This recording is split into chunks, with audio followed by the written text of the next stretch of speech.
أعوذ بالله من الشيطان الرجيم بسم الله الرحمن الرحيم والصلاة والسلام على رسول الله. All right, guys. So all of this is recorded and I put it on YouTube. I'll send the link again. I did record last week's and it's on YouTube as of Monday or Tuesday morning, I think. I forgot to send out the link, but inshallah, we will. Recording this one and I'll edit it and put it up as well, inshallah. So we started talking about prayer last week. So I'm gonna go through like some of the basic stuff that we covered, and then and feel free to stop me at any time if you have any questions or if you're like if I say a word that you don't know, right? So inshallah, so we have what we call prayer, right? Salah, which is the 5 obligatory prayers per day. So we covered that last time, but the prerequisites for prayer, the number one thing is having wudu, the cleanliness, the ablution that you gotta have before you start your prayer. And then the time has to be correct, right? Make sure you're praying on time for that particular prayer, because each prayer has a different time. And then now with the days getting shorter, they're gonna be closer to each other, especially like the middle three. And then your clothing, it has to be clean, and you're supposed to be properly covered. And we went over like for men, the minimum is between your navel and your knees, but nowadays most of us we can do it where at least your shoulders should be covered, right? And especially up down to your knees. And for women, it's usually everything head to toe. Their face doesn't need to be, and their hands do not need to be. And then the clothes that you're wearing should be clean. They should not have any like impurities on it, like feces, urine, vomit, or any of that kind of stuff. Najis. No, I just say it's called Najis. Nudges, yeah. That's what I've been teaching the brother. Yeah. I don't use the terms as much, like the Arabic terms, because I don't want to confuse anyone, so. But yeah, it's called najas. Yeah. And then the place that you pray should also be clean. It shouldn't be like pretty much anywhere in the world, the earth is clean for us, but there are certain places, right? Like if you go to a dump somewhere, right? Like you can't go into the garbage dump and pray there, and you can't pray in the washrooms. Washrooms are not places that are clean. And then the other thing is you have to be facing Makkah, which is in the U.S. is northeast. In 99% of places in the U.S. it's going to be northeast. If you don't know the direction, or you don't have to be like exact, right? And some people think, oh, it have to be exact. As long as you're facing that direction, you should be okay. There's leeway on that. So that is the prerequisites. Any questions about that portion? No, sir. No, sir. All right, cool. All right, so when it comes to the steps of prayer, we're gonna go over it with the demonstration. But it's basically, when you start your prayer, one of the things that you have to do is you have to look down where your head is gonna be, right? Like, so when you do the first Allahu Akbar and put your hands either on your chest or on your belly button, you have to make sure that you look down. You can't look up. You can't look, in other places. So I'm gonna go over the stuff that kind of what you're supposed to do in prayer, as I said in the demo. And then when it comes to things that invalidate the prayer, right?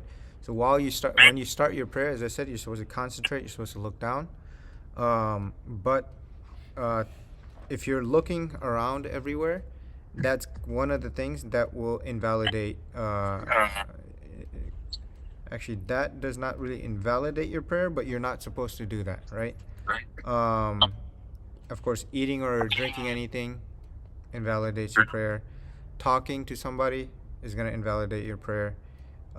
Intentionally neglecting one of the aspects of prayer or steps of prayer is going to invalidate. Laughing in prayer is going to invalidate. And if you do excessive movements, right? So, like, if you need to scratch, or like something like that, that's fine, but don't be like, that includes like looking up, looking around, like, just like if somebody walks by waving at them, that kind of stuff invalidates your prayer. Any questions on that? No. All right. And then we'll go through. So I don't know which edition you guys have. I have the 6th edition as well as the 8th edition. 8th edition is definitely a lot bigger. It has more detailed information. 6th edition has stuff that is what do you call, not as detailed, but it's got the same information. So there are actions that are disliked as well in your prayer. And let me pull that up because both of these books have the same stuff, but one has an explanation while the other one. So talking about like things that you invalidate the prayer, we talked about that. There's some actions that are disliked in prayer. Of course, one is like if you don't need to scratch like your chin or your hair or something like that, or fix your hair or something like that, try not to do that. It's completely disliked. What do you call it? Sometimes we yawn. Don't try like your best not to yawn, but if you do need to yawn, you can use make sure you use your hand to cover up your yawn. And as I said, don't look around after you start your prayer, especially like some people, when they come up from the sujood or the ruku positions, they come up and they like kind of look up, or like they're not looking down. You should always try to focus and look down, right? So looking up does not invalidate your prayer, but like it's highly disliked. Same thing with looking around, right? Like you shouldn't be looking at like other people and how they're praying and whatnot. But when you're learning how to pray, it's okay to have like a supplemental material, or if you're following somebody, it's okay to look at them. Just look at them for a brief moment, kind of see what they're doing, and then look back down, right? So that part is permissible. Of course, no spitting or doing anything with your fingers or in your mouth or anything like that. You shouldn't do that. Let's see. Well, eating invalidates your prayer.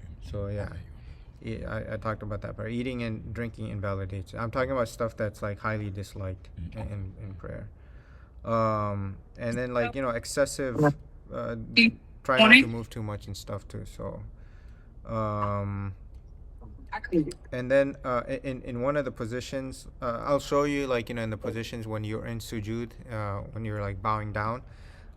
Some people they do it like put their whole like even their elbows on the floor. That's not like that. That's very disliked. It doesn't invalidate your prayer, but that's the wrong way of praying. And if you need to use the bathroom or something like that, you should try to use the bathroom before you start your prayer, because it's one of those actions that will distract you while you're praying. It's like, oh man, I gotta go, especially if you come to the masjid. You never know, like the imam might be taking a long time. And if you are in the masjid, you should not do actions before the imam. You should let him do the action and then follow him. And I think that is it for stuff that is disliked.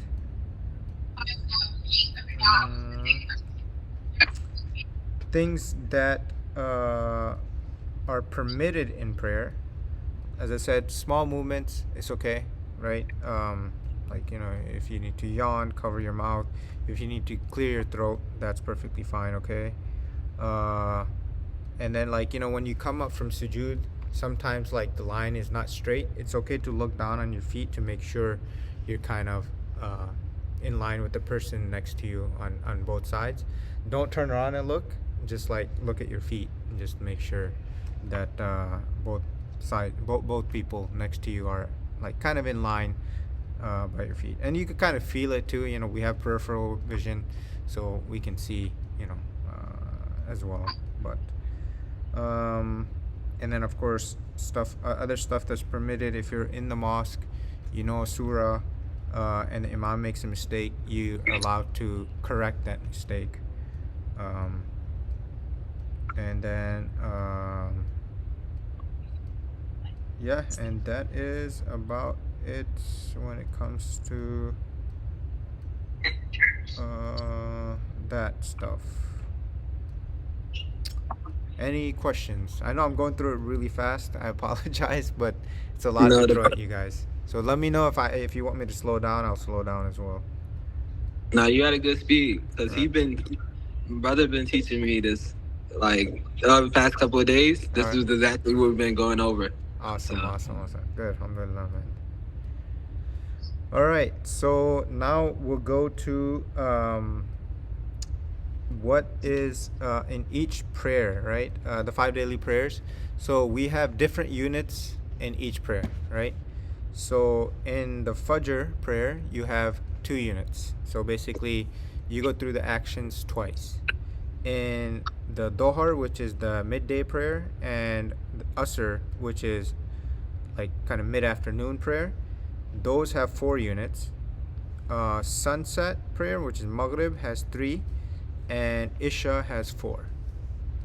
And when it comes to the timing, Fajr starts at dawn, ends at sunrise. Dohar prayer is midday, so like not when the sun is right up there, like right above you, but like when it starts to set. There's like, you know, of course we have apps these days, so that will tell you. Nobody's like going out and looking at the sun and all that kind of stuff these days, right?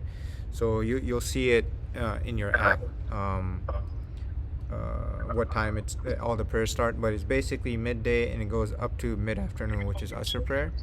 And Asr prayer is starts mid-afternoon. So basically, if you remember from last time, brother Abdul Salam was saying, it starts when your shadow is the same length as you, right? Like your height and the shadow are like, you know, if you're 6 feet, your shadow should be like 6 feet. So that's around that time is when Asr starts. Maghrib is the one that, like, you know, sunset's pretty easy. You could use any weather app or any app, you'll see sunset, right? And it's you have to pray it. Sunset's one of those prayers, like Maghrib prayer is one of those prayers that you should pray as early as possible, because Isha kicks in very quickly after that.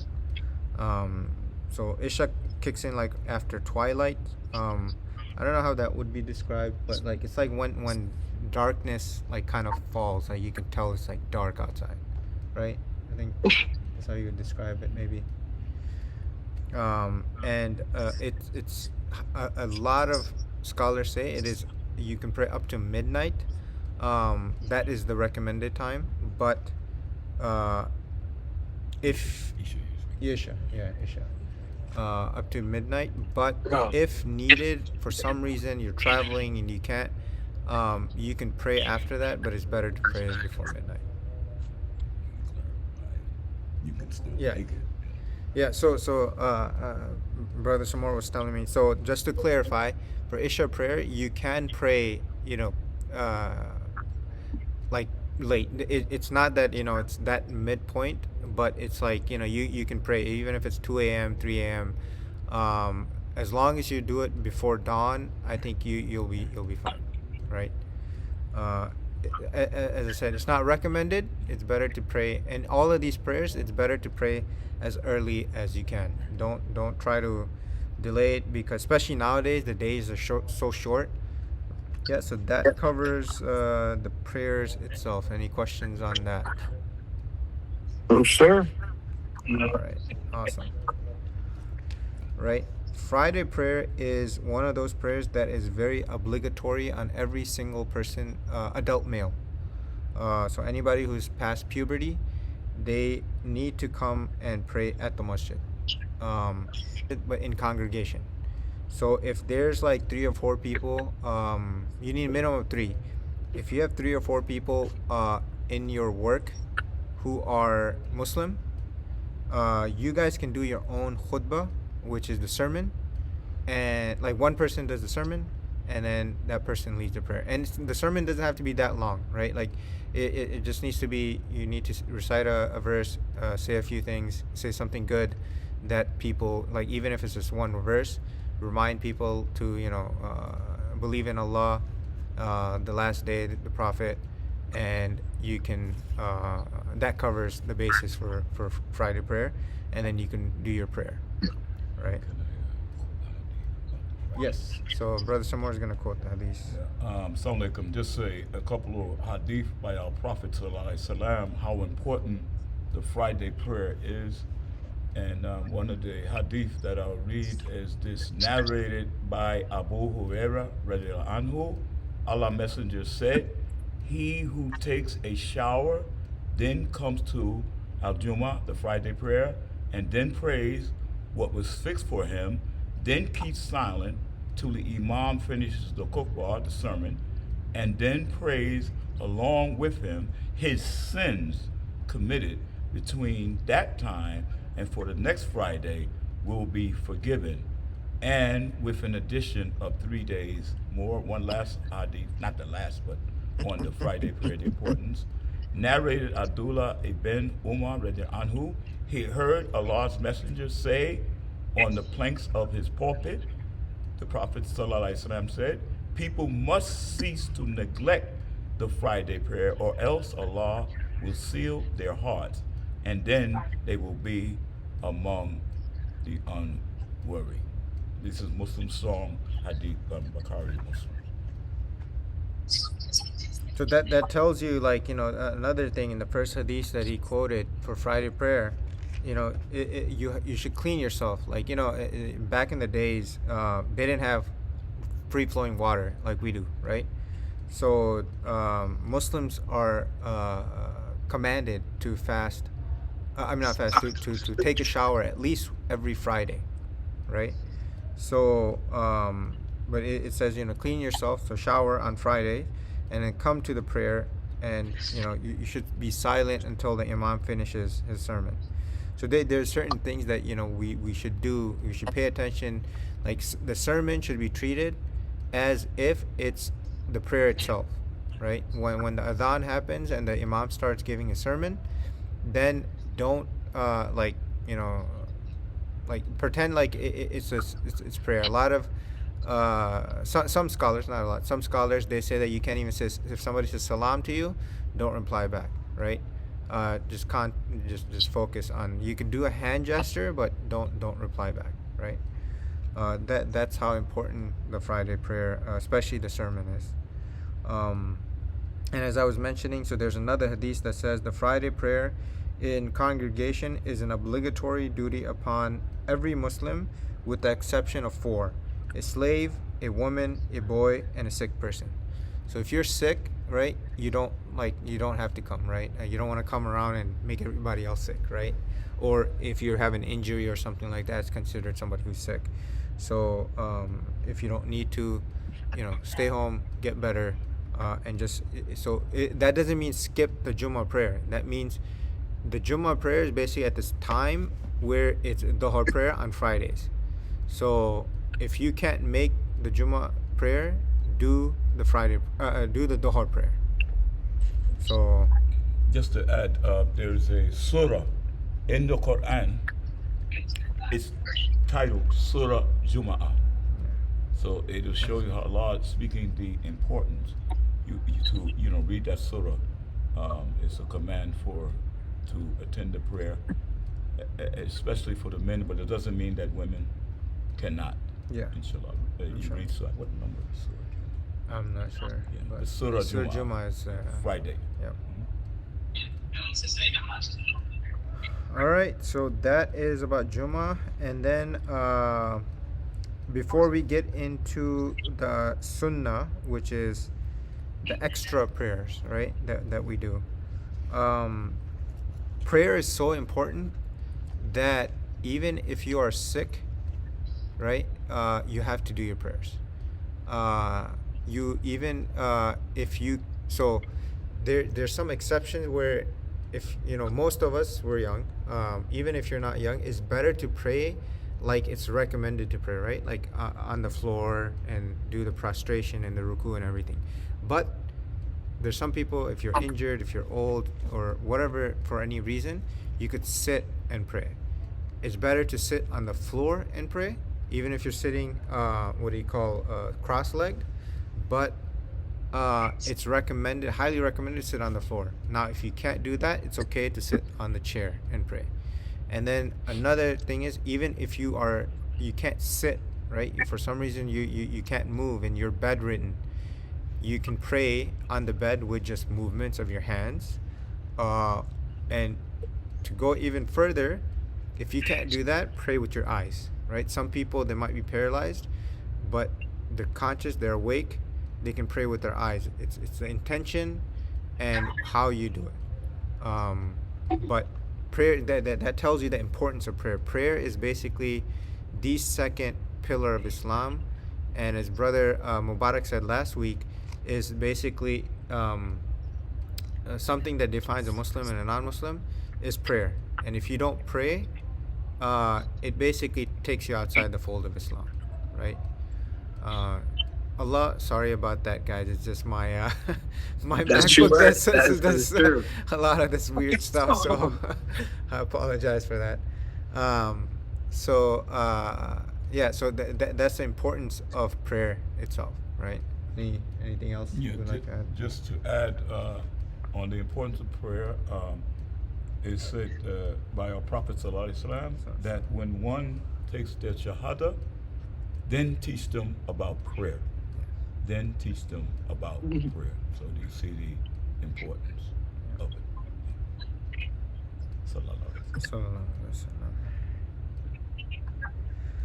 All right, so now going to the sunnah prayers. So the sunnah prayers, we have a lot of different sunnah prayers, and as Brother Samor mentioned last time too, prayer is the first action you will be asked about on the Day of Judgment, right? Allah knows, you how much you prayed, but He's gonna ask the angels that find out about His prayers. And that's where the sunnah comes in, right? Like some of us, especially like born Muslims, but I would say anybody might have missed a prayer, right? And might not have been able to make it up. So you do your sunnahs, right? Which is your extra prayers. And those will be looked at after all your fard prayer. If you didn't do your fard prayer, Allah's gonna look at, okay, how much of these extra prayers did you do? Now, when it comes to extra prayer, we have extra prayers during that are associated with each prayer. The only prayer that doesn't have the extra sunnah prayer is Asr. But for Fajr, it is the two sunnahs before the actual fard prayer, before the two fard prayer. And these sunnah prayers are done exactly the same way as you would do your regular prayers, right? It's just these are extra. And there's a very famous hadith about the Fajr prayer. If the one who gets up and prays the two sunnah prayers before Fajr, he will be like as though he has been given mountains of gold that cover the whole earth. Something along those lines. I don't know the exact hadith, but it's something. So like Fajr, the emphasis on Fajr prayer itself and the emphasis on praying the sunnah of Fajr prayer is narrated quite a bit, and it's emphasized quite a bit. So though all the sunnahs you should try to do as much as you can, but those are very, very what do you call very, very highly recommended. And then you have, for the afternoon prayer, the Dhuhr prayer, you have two before and two after. For Maghrib, you have two after, and Isha, you have two after. Now there's other hadiths that say that the sunnah is recommended to do it at home, right? Especially the night ones, the Maghrib and the Isha.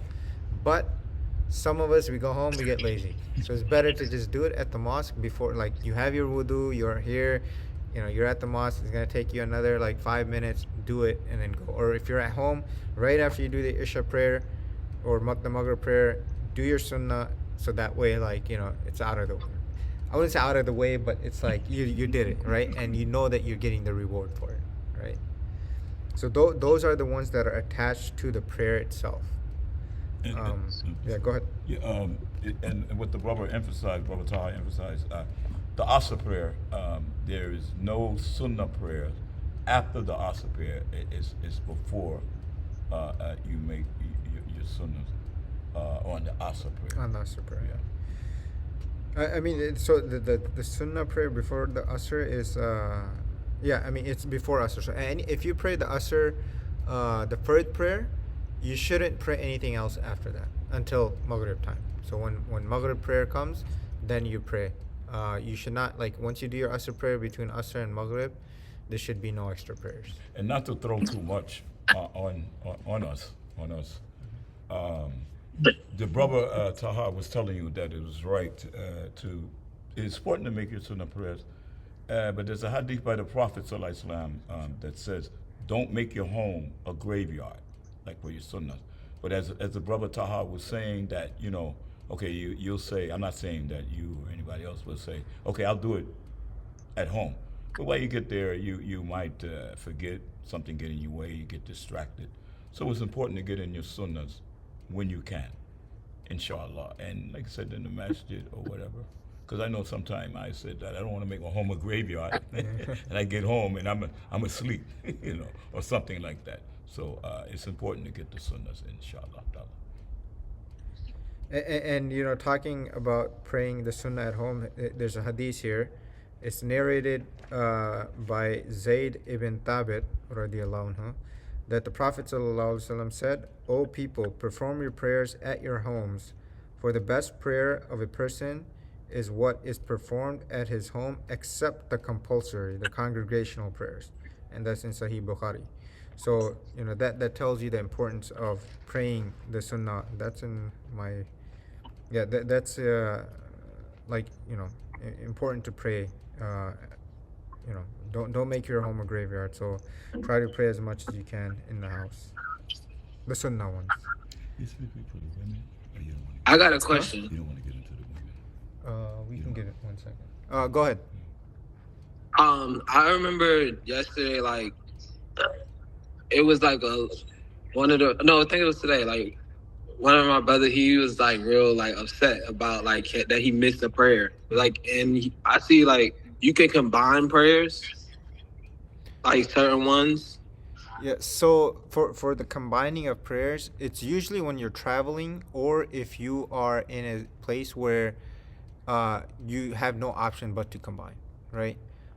Mainly it's when you're traveling, or if there's severe weather or something like that at work. So if your boss is giving you a hard time and you can't do it, what you would do is, so when it means to combine, it basically means like you pray your Isha, not Isha. So the Fajr you can't combine with anything.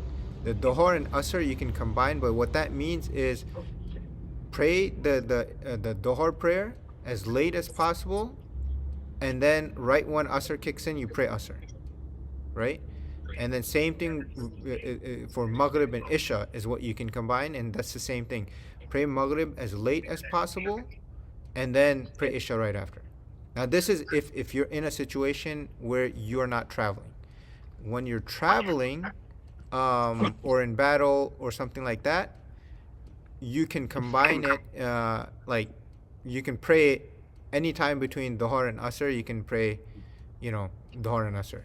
And for Maghrib and Isha, same thing, that between anytime, between Maghrib time starts all the way until Isha time ends, you can pray Maghrib and Isha. So there's exceptions, but it's better not to, it's better to pray each prayer at its designated time. See, because like I work on roadside assistance, so I'm like outside, Mm-hmm. and it's moving. Like I'm in literally like in the traffic. Yeah, yeah. So it's like kind of hard.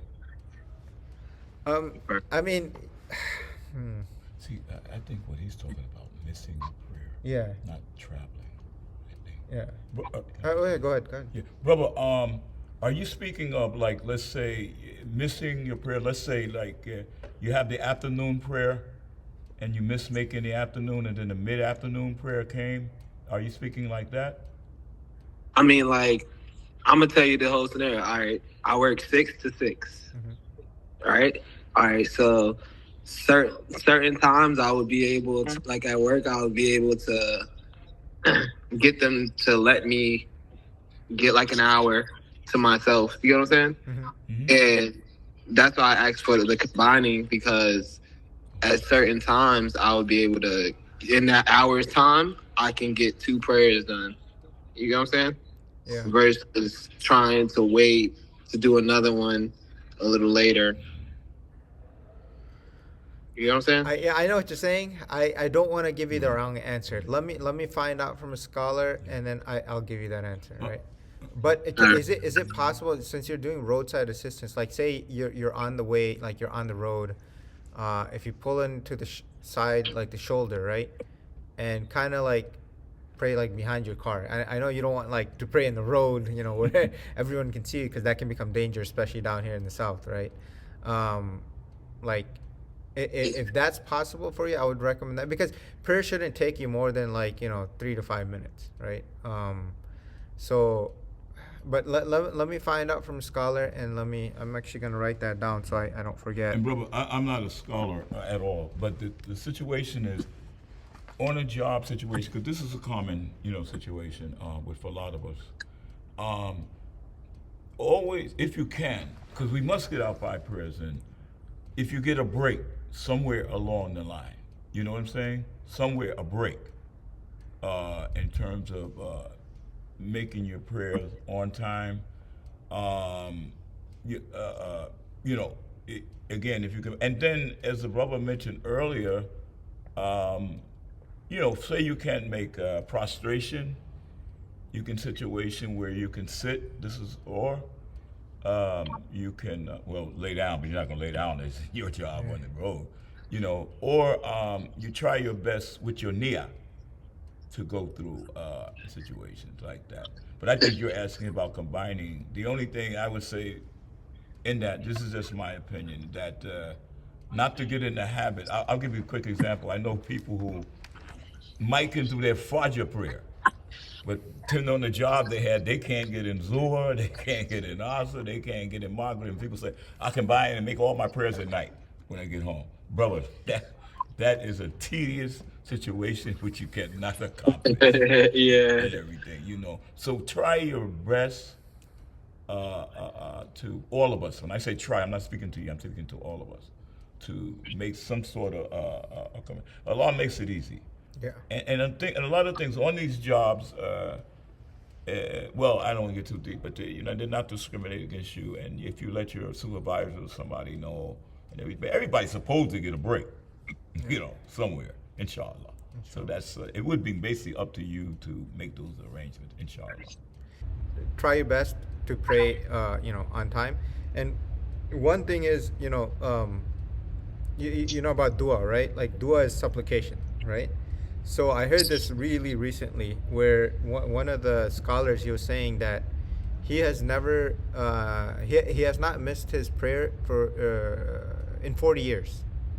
He's like a older gentleman, and he says, every time I pray my fajr, I make sure that I make the dua that, oh Allah, please make me pray my asr or my dhuhr on time.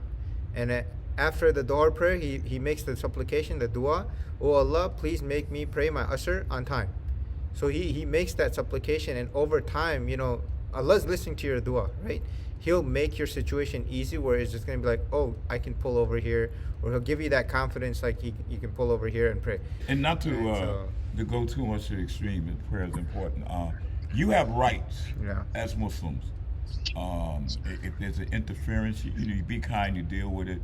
I would recommend speaking with Imam Muslims, but also I'm gonna throw this in. Yeah, yeah. There's That's just- a human rights organization that recommended. It's called Council of American Islamic Relations. And you know, if you have a problem running into prayer, you be kind to your supervisor, your boss, and everything.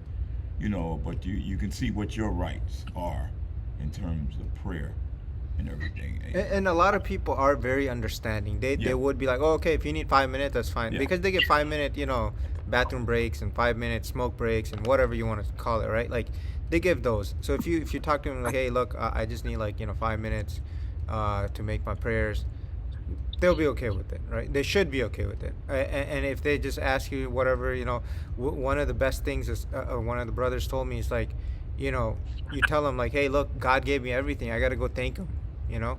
This is my way of thanking God, and they're like, oh, okay, that makes sense, right? Versus saying that, oh, it's an obligation, because they don't get it, right? Like sometimes they don't get it. But if you say like, hey, it's an obligation, but I have to go thank him because he gave me everything. So I just want to take 5 minutes to thank him, and I do that to remember God and to thank him five times a day. And what Right, Taha said, so- they'll be down with the cause when Yeah, you mention it yeah. like that. So- Hopefully, inshallah. I mean, your boss. I mean, I make it clear every time I start a job. I make it clear, like, hey, look, on Fridays I got this. And when I went into the office, I'm like, hey, during the day I need to pray. I'm gonna just book a conference room for like 15 minutes, 20 minutes. Go in there, pray, and they've always been okay within the corporate world, right? And I wasn't always in the corporate world. I worked in Popeyes. I worked in a pizza place before. So all those people, oh yeah, just go back in the storage room and you could do your prayer over there. I brought my prayer mat, took it out, prayed it in the back, right? So it's completely okay. I mean, most people are understanding. So inshallah, hopefully your boss is gonna be understanding. But always make sure, try to make that supplication that even at Fajr before you go to work, or even while you're at work, like driving, going to help somebody, make that supplication, make that dua that, oh Allah, please give me the opportunity to pray on time, right? So inshallah, hopefully, but I'll get you the answer about combining though, for sure, inshallah. Okay, so other sunnah prayers that are highly recommended, is when after you make your wudu, right? You can pray 2 rakat sunnah, if you have time, and then if you're in the masjid, they give you usually some time between the adhan that happens, the call to prayer, and the iqama, which is when they begin the prayer in congregation. So between that time, you'll see in places in the mosques mostly, people praying 2 rakat sunnah. And then of course when you enter the mosque, if there's enough time, don't come and just sit down. You sit down. You pray 2 rakat sunnah. And then if you're in the masjid and you come for Fajr prayer, and you stay up until sunrise, then after that wait like 10-15 minutes after sunrise, maybe 20 minutes, and then you can pray 2 rakat sunnah at that time. Dua. Yes, it's called Salat al-Dua. Yeah, sorry. Yeah, Salat al-Dua. And then, so those are the sunnah prayers. That covers the sunnah prayers. And of course, you can pray as many sunnah prayers anytime you want.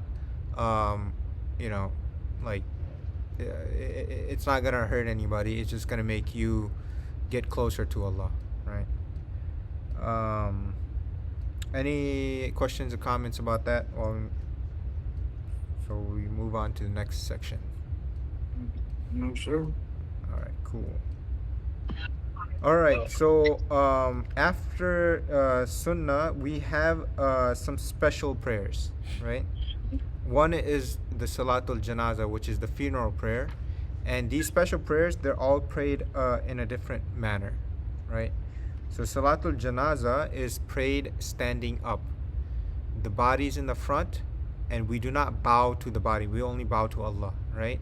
And the procedure for that is different. I'm not going to go into the crooks and crannies and like the details of these things, just bringing it up so you know, because I don't want to go too in depth with it, right? I want to try to keep it as basic. But it's basically you stand up and that's how you pray. And then we have our special two Islamic holidays, which is Eid al-Adha, which is, well, let's go Eid al-Fitr, which is basically after Ramadan. And then Eid al-Adha is about a month and a half after that.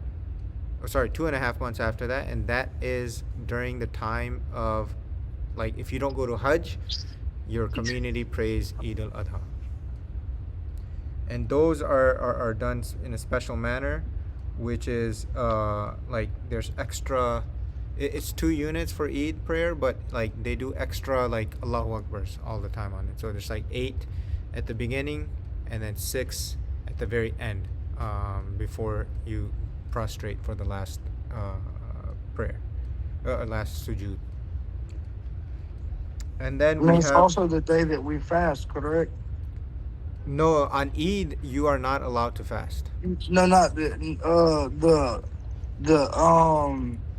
if you can't make it to Hajj, that's the day that you're supposed to fast, correct? Yeah, so the Hajj is the day before Eid al-Adha. So if you don't go to the Hajj, yes, you should fast. It's highly, highly recommended to fast. We'll get to that when we get closer to that time frame. Inshallah, we'll do like a talk about it. Yes, you wanted to say something? Oh, okay. Thank you. And then we have something called Salatul Istikhara. And that is basically a special prayer that you pray when you need to ask for guidance from Allah, right? For a decision that you need to make, especially a big decision. If you need to make a big decision, right? Like, say you're purchasing a house, or you're getting married, or you want to travel somewhere and whatnot. So you pray 2 rakats of that prayer, of like sunnah prayer, and then you ask, you do a supplication in the prayer, and it's kind of long, but it's basically asking Allah that guide me and make this decision easy for me if it is good for me, or if it's not, try to stop it. So and then we have prayer when an eclipse happens. Usually we offer prayers during that time. It's just 2 rakats as well. It's usually long bowing and long sujoods during that time. And then we have if there's a place where it's not getting any rain, there's drought for any reason, then you have Salatul Istiqa, which is basically asking for rain during that prayer. All right, that covers the special prayers. And then we're kind of coming close to time.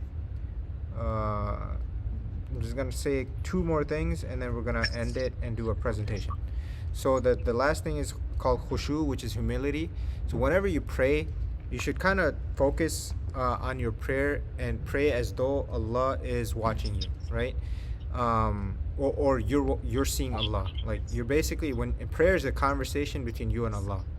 So when you pray, make sure you have that conviction that you're standing in front of Allah and He's seeing you, right? Even if you don't see Him. So that's like the basic premise when we do prayer. And then what we touched about last time a little bit, and I'm just going to touch upon it right now too, because I don't want to confuse anyone. But there's frustrations of forgetfulness. So if there's certain parts of prayer that you forget, you can do those prostrations. Which, if you have questions about it, just let me know, because we will cover it later. It's something like I don't want to confuse anybody with. And then after the fard prayers, after you finish your fard prayer, it is recommended to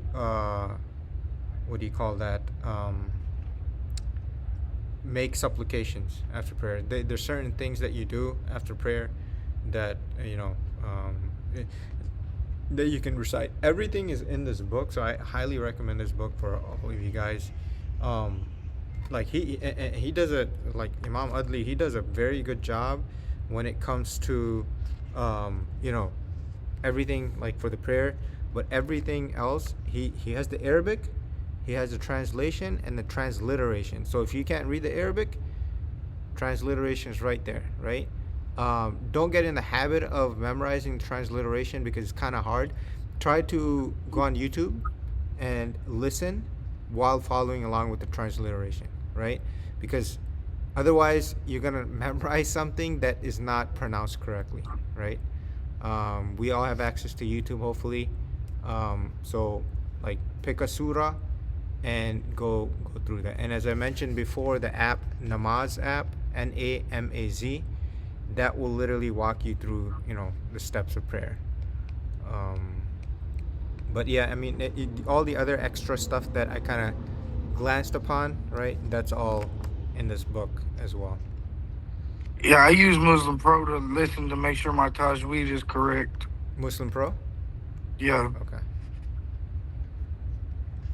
Yeah, that app has a lot of features, but it has a lot of ads too. So that's the only issue with that. Yeah, no, I hate that. Ridiculous. Yeah, Yeah. yeah. So I've used that app, but I'm just like, man, I don't have that app anymore because of the ads. It's a good one though for reminding you the times Yeah, throughout the day yeah, because it starts singing on your phone, yeah. so you know. So just one thing about Muslim Pro app, since it's brought up, um, I some of the prayer times are not accurate on that app. You have to fiddle around with the settings to make sure they're accurate. I would recommend you use an app called ATHAN or ATHAN Plus. Um, on the iPhone, it kind of, I don't know if you can see it. It's this one right here. Okay. Where is it? Yeah. So this one, or it doesn't have that many features, but it also doesn't have any ads, right? Or this other one, which is this one. This one, ATHAN Plus. This one will give you what do you call, all the prayer times that this mosque is using. At least while I'm here. I don't know. Things will change when I leave probably, but while I'm here, I'm trying to keep the prayer times that we pray in congregation at the mosque. I'm trying to keep that updated. So I'm gonna point the camera at Brother Samor. So he will demonstrate, right, on how to pray. So as you can see, he's standing straight, right, and he's facing the Qibla. This is the direction, and this is what he's facing. Okay. So okay, he's gonna start off with saying Allahu Akbar, Allahu Akbar, right? Yeah, and then yeah, you can do that. So basically, he put his hands towards his ears and then folded it on his chest. And if you look, he's got his right hand is on top of his left hand, right? And, you know, like he's standing in a straight position, right? So, and this is the position where you start off your prayer. You know, you say, you know, your supplication before you start your prayer. And like if you look, like he's looking down where his head is supposed to be, right? And then after this position, he will go into ruku. And with ruku, you see how he did that with his hands? And he did basically, he said Allahu Akbar, and put your hands to the sides, go down. And if you look, his hands are by his knees, right? There's fingers are spaced out. He's as straight as possible as he can be, and even his back is pretty straight, right? And we mentioned that in the last session too, where you know the back is as straight as possible, and you don't have to, like, you know, you'll see some people they'll go. Can you go a little bit further down? Like some people go like really far down. You don't need to do that, right? Try to keep your elbows, like the brother someone was saying. Could you go back the way you were? Like try to keep, you know, your arms as relaxed as possible, back as straight as possible. And then after this position, you come back up, Allahu Akbar, So after that, he's in this position, standing position, and then you say Allahu Akbar and you go down to sujood. And if you look at sujood, look at it. So his hand is touching it. His head is touching the ground, with his nose and his forehead. Both his hands, and look how his hands are spread out, right? His elbows are spread out. They're not touching the ground. And then his knees are on the ground. And look at how his feet is. His feet is basically, his toes are touching the ground. So, and then after that, you can get up, Allahu Akbar. So he's sitting like this.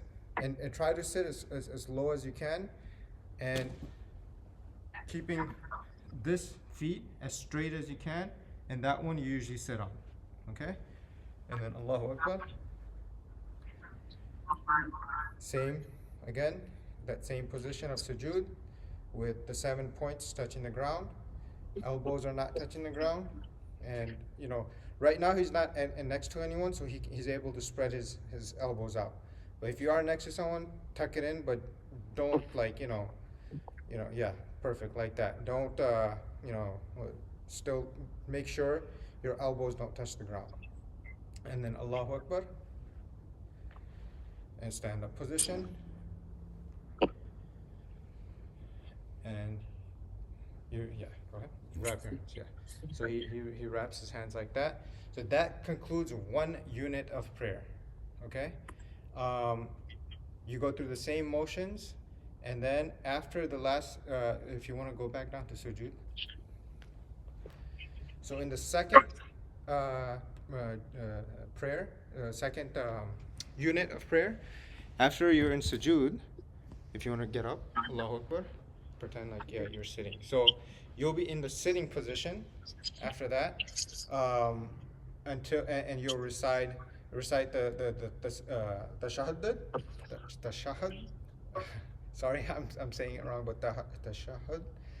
Which is at-tahiyyatu lillahi wa salawatu wa tayyibatu, and then you'll say the Salat al-Ibrahimi, and then after that you'll say tashahhud, you'll say the Ashhadu an la ilaha illallah, you'll say and when you do that, there's one thing, when you're sitting on the floor doing that, you'll see that some people, they'll keep their finger moving like this, okay?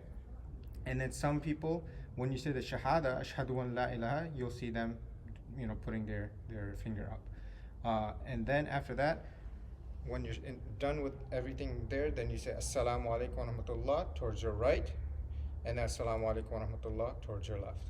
And that concludes your prayer. That's it. Yes. Thank you so much. So so that is kind of like how the prayers, making sure you face towards the Qibla, and then those steps. Right, and when you're young, you should, as I said, sit on the floor and do everything on the floor. Wow. All right. Any other questions? I know we went over today's session was like a full hour, so that's good though. That's good. People need to know. Yeah. So I don't got no questions, bro. All right. Awesome. Yes, assalamu alaikum, brothers. Alhamdulillah, may Allah bless for this type of learning and teaching. Is so important. With the prayers, we know that is the second pillar of Islam, and the emphasis is we cannot, and I'm just saying for myself, we cannot forget or puts the prayers aside. It is obligatory that we make these 5 prayers, and Allah is merciful. Assalamu Alaikum. All right, guys. Sorry, what was that? Oh no, I was. All right.